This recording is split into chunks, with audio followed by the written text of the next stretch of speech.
Słuchajcie, jakie jaja. Byliśmy sobie z panią Sofii na wycieczce, wracamy tutaj, a tu kurwa małpa nas okrada. I teraz siedzi gdzieś tam na palmie. Widać ewidentnie, że nam zjadła jedzonko. Tu są ślady okruszków. Paruwa przyszła nas okraść. Skąd tu jest małpa? Ja nie wiedziałem, że tutaj są małpy. Widać ją? No. Zjadła nam wszystkie cukierki, banany, orzeszki, chrupki. Wszystkie cukierki sobie pootwierała. Stawiła burdel. Tam są wszędzie papierki. Już mogła po sobie posprzątać. Patrz, tutaj było orzeszki. To były orzeszki, Ładnie, nie zatarła śladów. ale ją przyłapaliśmy. Normalnie siedzi tam ta Franca i jest strasznie duża. Hello!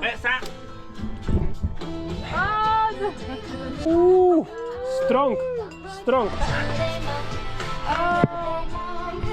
Aha, kopką chap. Nie wiadomo co to za rybka, ale to jest ta rybka.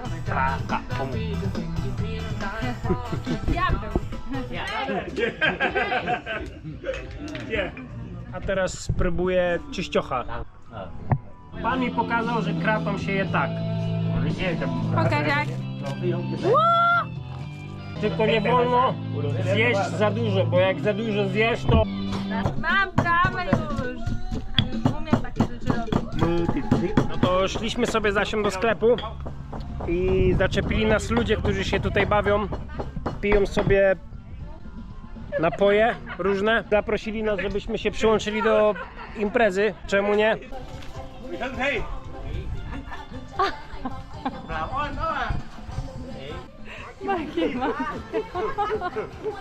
Nakurwiam po drabinie zrywać kokosy. Pa.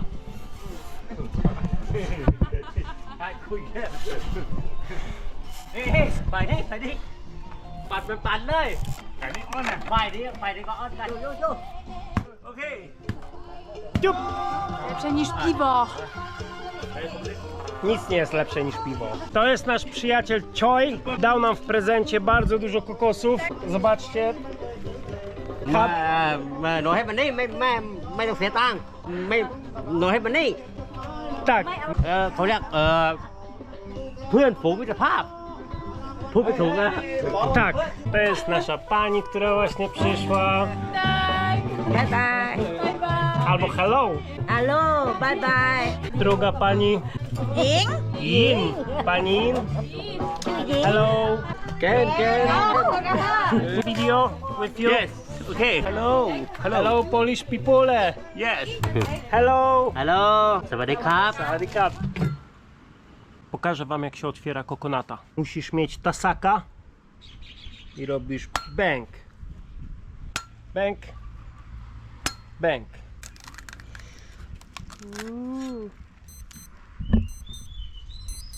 Wybiła 9.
No to jesteśmy w Bangkoku, ale tylko przejazdem. Przemykamy tylko przez Bangkok, nie zostajemy tutaj na dłużej. Jak ja lubię jeździć tymi tajskimi pociągami, ale koniecznie trzecią klasę.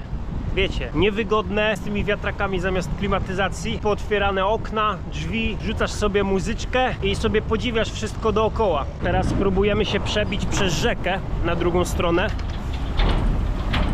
Okazuje się, że ta łódka, żeby się przedostać na drugą stronę, kosztuje tylko 5 batów, czyli 70 groszy.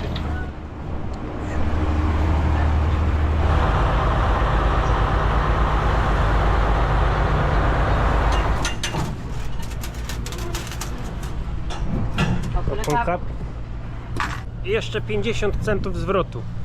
Ja nie wiedziałem, że tu takie pieniądze są. Batów. Pół bata.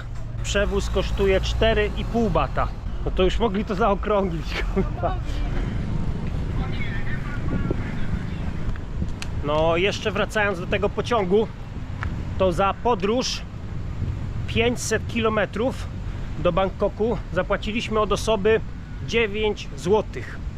Tylko 9 zł. Tanio, wiem, ale musicie pamiętać, że cholernie niewygodnie. Trzecia klasa, bez klimatyzacji. No i podróż trwała ponad 10 godzin, bo ten rodzaj pociągu to się zatrzymuje co każdą stację, więc zanim się dobrze rozpędził, no to już się zatrzymywał. Jak ci się nie spieszy, to masz okazję popodziwiać sobie z okna piękną Tajlandię. A ja lubię jeździć takimi pociągami z racji, że ja jestem synem kolejarza, ściślej mówiąc toromistrza. Końcówka lat 90., początek lat 2000, to my z bratem mieliśmy takie benefity płynące z tego, że ojciec kolejarz. Mieliśmy za darmo pociągi, mogliśmy po całej Polsce jeździć pociągami za darmo do pewnego wieku, więc często jeździliśmy na wycieczki pociągami, a w tych latach 90., no to wiecie, te okna też się u nas otwierały, że można było po prostu łeb wychylić z pociągu. No i co często z bratem robiliśmy. I często kończyło się to zapaleniem uszu i zapaleniem spojówek, ale było warto. Toalety też są takie same. Takie jak wtedy. Tak, takie, że lepiej, żeby ci się nie chciało.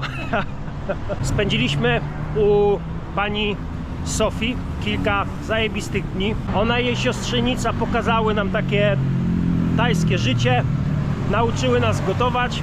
Asia nauczyła się robić rybę w curry. Cała wioska nas znała, już każdy się przychodził przywitać. Jak przygotowaliśmy pad thai, to przychodzili znajomi i mówili: a, że farangi gotowały pad thai, no to my koniecznie chcemy spróbować. I pani Fi ich częstowała tym żarciem, które zrobiliśmy. Sorry, że się drę, ale jest głośno, że sam siebie nie słyszę momentami. A w tym momencie kierujemy się już w stronę Kambodży, a po drodze jest jeszcze Pattaya na wschód od Bangkoku. I jest tam jedna rzecz, którą chcielibyśmy bardzo zobaczyć. Dlatego tam się teraz kierujemy, a w Tajlandii prawie wszystkie drogi prowadzą przez Bangkok. No to dlatego się przez niego dzisiaj przebijamy.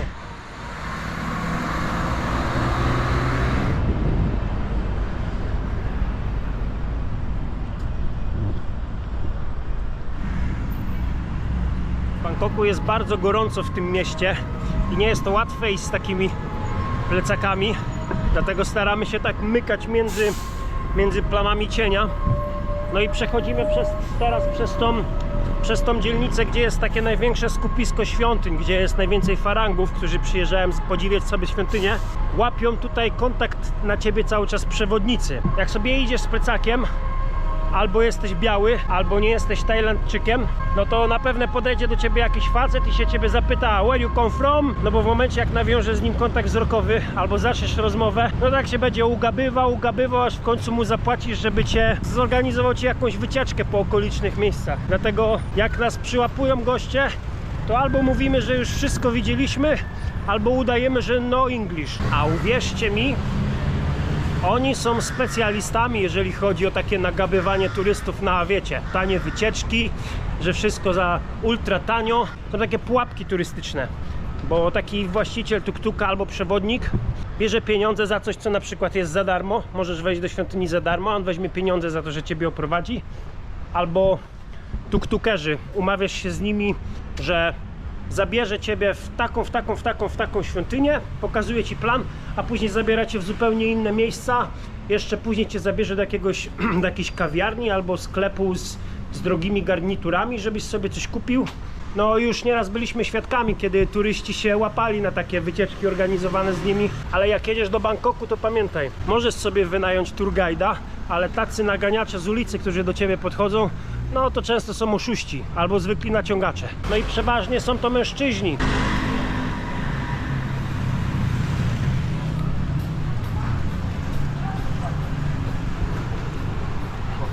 Kapali. Zdajemy sobie sprawę z tego, że Pattaya jest bardzo turystycznym miejscem, no ale raz, że jest w sumie po drodze do Kambodży, a dwa, jest tam jedna rzecz, którą bardzo nam zależy zobaczyć, a jest to buddyjskie piekło. W buddyzmie też jest piekło. Jest pojebane. Jest to takie miejsce, gdzie po prostu to piekło jest przedstawione i jest ono największe w całej Tajlandii.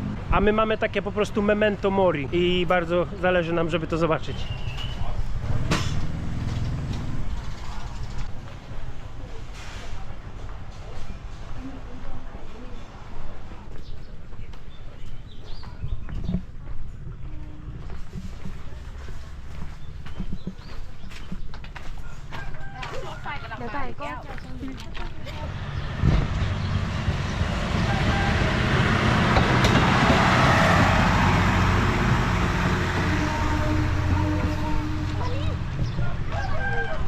Jest tak strasznie gorąco i duszno, że z tej okazji na śniadanie zamówiliśmy sobie z Asią zupkę, żeby jeszcze było bardziej gorąco.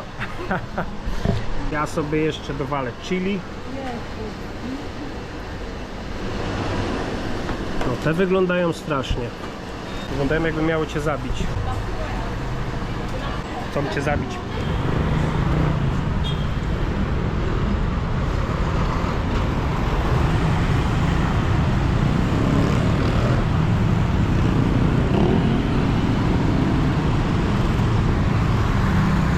Kilka dni temu w Birmie, Myanmar i w Tajlandii miało miejsce trzęsienie ziemi. No i tam z tego, co się orientowaliśmy, to jakiś budynek się w Bangkoku też zawalił. No ale z tego, co widać, no miasto po prostu żyje dalej własnym życiem. Nie wygląda, jakby dużo tutaj było jakichś szkód wyrządzonych. Wydaje mi się, że bardziej ucierpiała Birma, bo tam było całe to epicentrum. No i my tak na początku nie wiedzieliśmy, czy mamy jechać do tego Bangkoku, czy tutaj coś się strasznego dzieje, no ale no z tego, co obserwujemy, no to wszystko jest po staremu. W telewizji troszkę napompowali, że to taka tragedia się wydarzyła. Na Google Maps jest zaznaczone na mapie Bangkoku i tylko jedno miejsce, gdzie miało zawalenie miejsce. A cała reszta wydaje się dość stabilna, jeżeli o to chodzi. No to nie jest ten pociąg, na który dzisiaj szliśmy. Zaraz wam opowiem. Przeszliśmy z Asią dzisiaj nieco ponad 10 km przez cały Bangkok, żeby dojść do stacji, która była zaznaczona na Google Maps, że stamtąd odjeżdża pociąg, który jedzie na Pattaję. Wchodzimy na stację na górę, no bo to była stacja tego metra nad ziemią. I wbijamy tam, ja to tutaj macie bileciki, mówi nam idźcie na peron drugi i my patrzymy, że peron drugi, pociągi jadą w nie tym kierunku, w którym my chcemy. Okazało się, że linia metra tego nad ziemią pokrywa się z linią pociągu zwykłego, który jedzie pod nią. No i mój błąd. Poszliśmy na tą już konkretną stację. Pociąg, którym my chcemy jechać na Pattaję, wyjeżdża tylko o godzinie 7 rano, więc już pociągu nie ma, ale za 37 minut jest pociąg na granicę z Kambodżą. Recap. To co? Jedziemy do Kambodży? Z tym, że na kambodżańskiej granicy bylibyśmy dzisiaj o godzinie 18 jakoś, więc już przekraczanie nie miałoby najmniejszego sensu, bo no już późno, żeby się tam później organizować po ciemku zaraz za granicą, tam zawsze ciężko z tymi hotelami, bo to wszystko drogie i tak zaczęliśmy patrzeć, no to zostaniemy tutaj dzisiaj i pojedziemy tam jutro, ale nie będziemy jej przekraczać na północy Kambodży, tylko całkowicie na południu. Zaliczymy sobie tą Pattaję i stamtąd pojedziemy już w stronę granicy. Teraz sobie pijemy piwko w takim miejscu, na torach, w obie strony. Tu ogólnie wszędzie ludzie mieszkają. Tu są sklepy, wszystko się tutaj dzieje. Hello!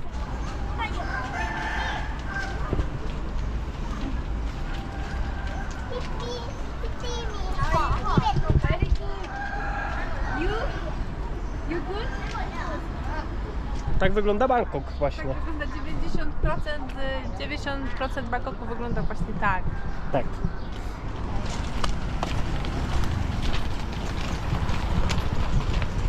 No i takim po prostu totalnym zbiegiem dzisiejszych okoliczności, no i trochę z powodu mojego błędu, wynikło to, że zostajemy tutaj dłużej. My w ciągu dnia zmieniamy totalnie plan naszej podróży kilkukrotnie. Nasi znajomi już nieraz tego doświadczyli, że my potrafimy w ciągu dnia powiedzieć, że jedziemy, nie wiem, w miejsce A, a później się okazuje, że pojechaliśmy totalnie w innym kierunku do miejsca B. No to nic, my idziemy do hotelu się czeknąć. Jutro o 7 rano mamy pociąg w stronę Pad Thai. Następny przystanek pociąg, jednak nie pociąg.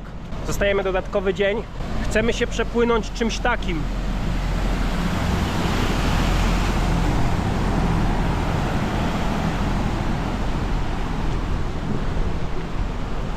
Jest tutaj kanał śmierdzący i pływają takie właśnie taksówki jak ta, która teraz przepłynęła. Chcemy się nią przepłynąć do pewnego miejsca. Okazało się, że jest tutaj sklep kampingowy, który jak się okazało obsługuje firmę namiotów, który my akurat mamy, bo złamała nam się rurka od namiotu, pękła. To idziemy się zapytać, czy wymienią nam rurkę w naszym namiocie.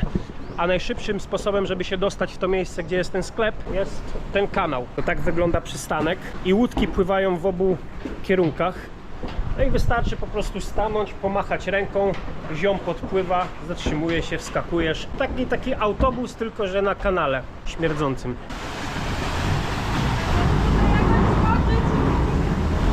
Pyk. Skakuj. Hop. Łatwo poszło. Łatwo.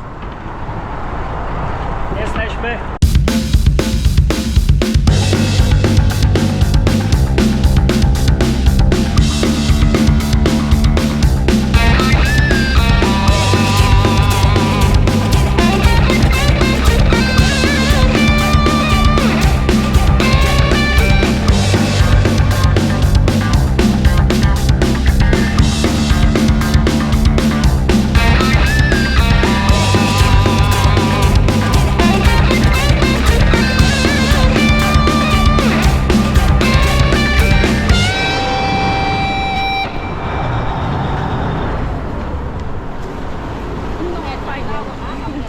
Trzeba hopsnąć, hops.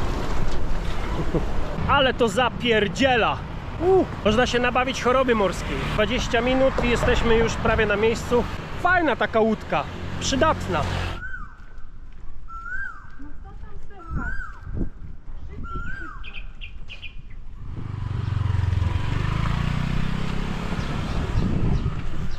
No i najszybszą drogą do domu, która prowadzi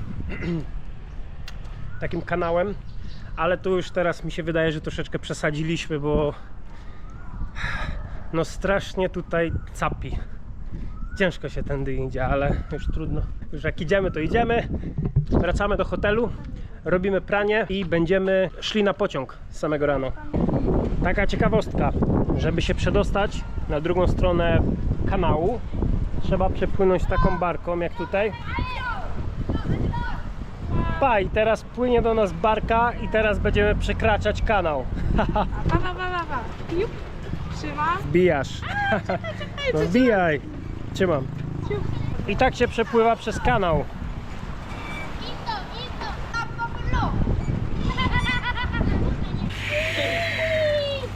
Water one. Very good. Very good. Water one. Water one. W Bangkoku są takie dwie ulice, takie bardzo imprezowe, popularne. Nie będę mówił jak się nazywają, bo kurde nie pamiętam.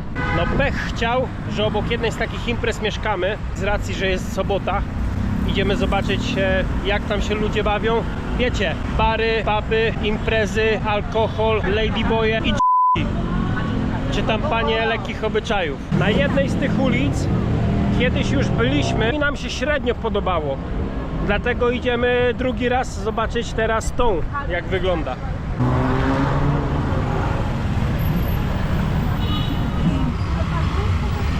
Jutro będziemy do rano szybko. Dobra. Ale nie mogę zejść.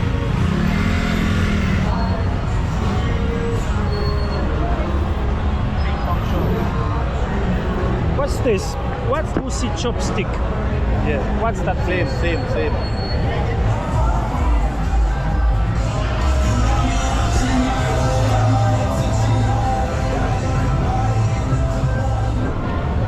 I nie wiesz, czy kobieta, czy mężczyzna, nie wiesz.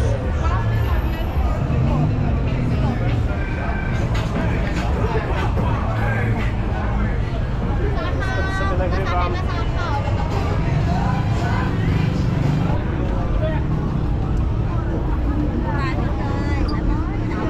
Dużo pani musiało wydać pieniądze, żeby to tak wygląda.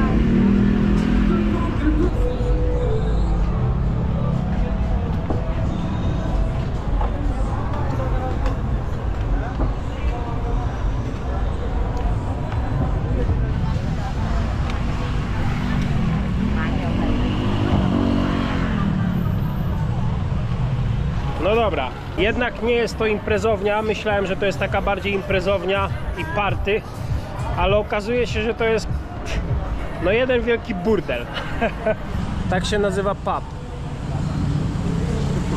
No i okazuje się, że ladyboye też zaczepiają mężczyzn tutaj. Jeżeli jesteś singlem i się będziesz przechadzał przez taką ulicę, ziomeczku, powodzenia. Albo ahoj przygodo. Nie wiem, tak wygląda ulica za dnia. Normalna, zwykła ulica, chociaż poranna, dzienna zmiana seksworkerek już pracuje. No i paru dżentelmenów też się znalazło. Już siedzą w knajpach, piją sobie browarki. Tak więc chyba to jest całodobowa ulica uciech. Troszkę zmieniliśmy plany, jak to mamy w zwyczaju. I ja, i Asia lubimy sobie pośmigać na surf skate'ach po mieście u nas tam w domu, więc pomyśleliśmy, jak super byłoby sobie to zrobić w Bangkoku. Parki z takimi drogami, z takimi widokami. No i w sumie się zajaraliśmy do tego stopnia, że poszliśmy wczoraj na taki największy w Bangkoku targ weekendowy w poszukiwaniu surf skate'ów, no ale niestety okazało się, że nie ma.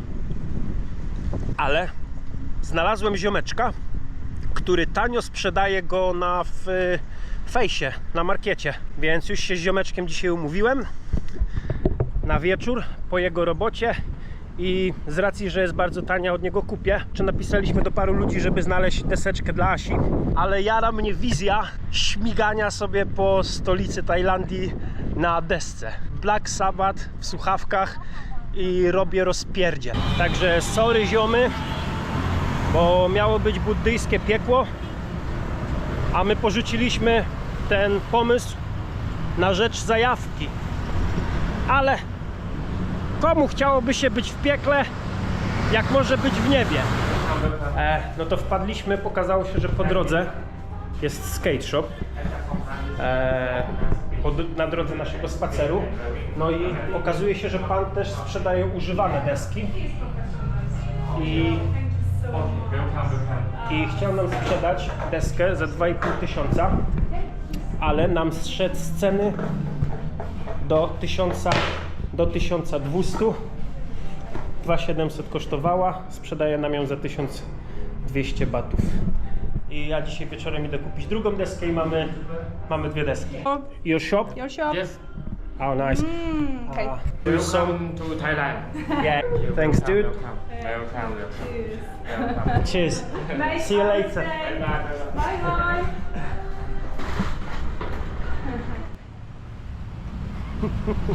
Juhu! No to jeszcze tylko ja kupuję deskę i nakurwiamy. Dobra, test. Halo, raz, raz, dwa, dwa, dwa, raz, raz.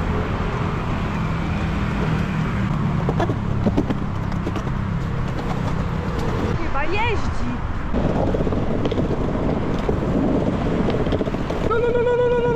Messiah quality check approved. Do nieba, nieba, do piekła.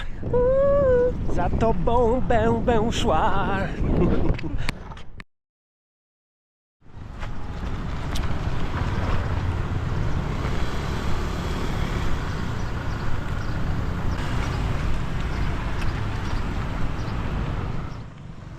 No to jednak zmiana planów.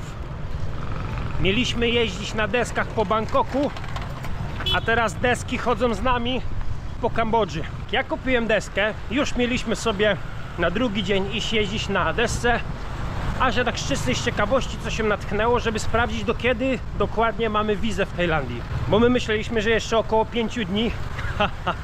I ona mówi: Patryk, wizę mamy do pojutrza. No to musieliśmy się szybko spakować. Godzina 4 pobudka. O godzinie 6 mieliśmy pociąg, no i do granicy. No i szybko poszło, w Kambodży byliśmy już w południe. Aktualnie znajdujemy się w mieście Krong Battambang, czy coś takiego. Ja to pokażę na mapie. To jest tutaj, w Kambodży. Zmierzamy w stronę Kampotu. Tam są nasi przyjaciele, Ernest, Paulinka, Ania. Okazało się, że też jest Krzysiu. No i wiadomo, Rysiu. Rysiu to jest nasz ziom.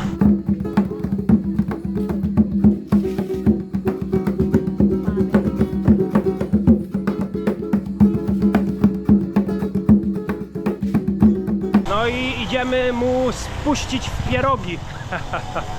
Już od ponad 4 miesięcy nie jedliśmy pierogi, więc...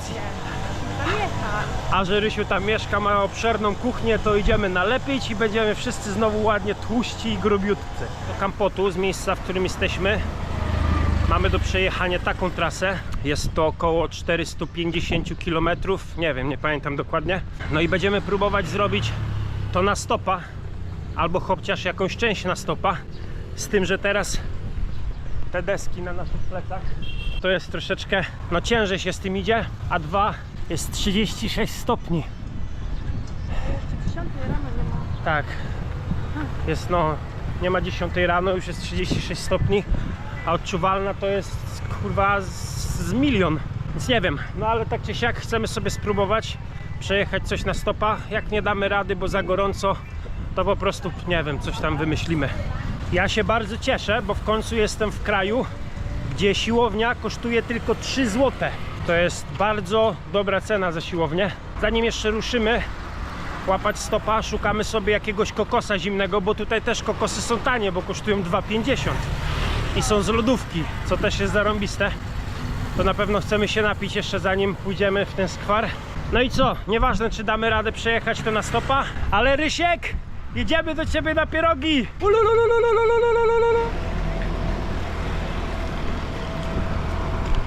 Tutaj nie ma w Kambodży lodówek takich elektrycznych, więc ludzie wszystko trzymają w takich baniakach jak ten i po prostu codziennie przyjeżdża pan i wrzuca tutaj lód. To. I to się w ten sposób przez cały dzień chłodzi, bo nie używają lodówek, bo oszczędzają po prostu na prądzie. A tak to sobie zamykasz i cały dzień ci trzyma. Chyba tak gorąco, inaczej się szło z buta w Laosie, bo tam było zimno, a tutaj po prostu żar z nieba. A z buta tyle co będziemy szli, to tylko żeby wyjść poza miasto, znajdziemy sobie kawałek cienia i będziemy łapać. Zobaczcie, tam się ten lód produkuje i pan na tym motorze ma teraz worami wyładowane całą przyczepę pełną lodu. I on właśnie jedzie rozwozić to do sklepów, żeby sobie to mogli wsadzić w takie oto lodówki. Tylko chyba ma za ciężko, coś mu to jechać nie chce.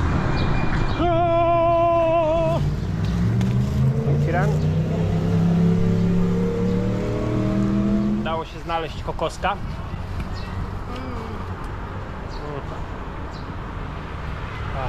Jakie to jest niebo w Gębiu. My jeszcze nie wiemy, czy się da jeździć po Kambodży na stopa. To znaczy na pewno się da, ale nie wiemy jak łatwo to przychodzi, bo czy długo będziemy musieli stać, czy nie. Bo w sumie spieszy nam się trochę, bo nasi przyjaciele jakoś super długo tam nie będą jeszcze w Kampocie, więc chcielibyśmy się z nimi zobaczyć. No tym bardziej idąc takimi wielkoludami, no to też nie jest łatwo. Próbujemy łapać stopa, jak się nie da, to się nie da. Tak czy siak widzimy się niedługo w Kampocie. No i co? Pozdro ziomy z Kambodży. Znowu.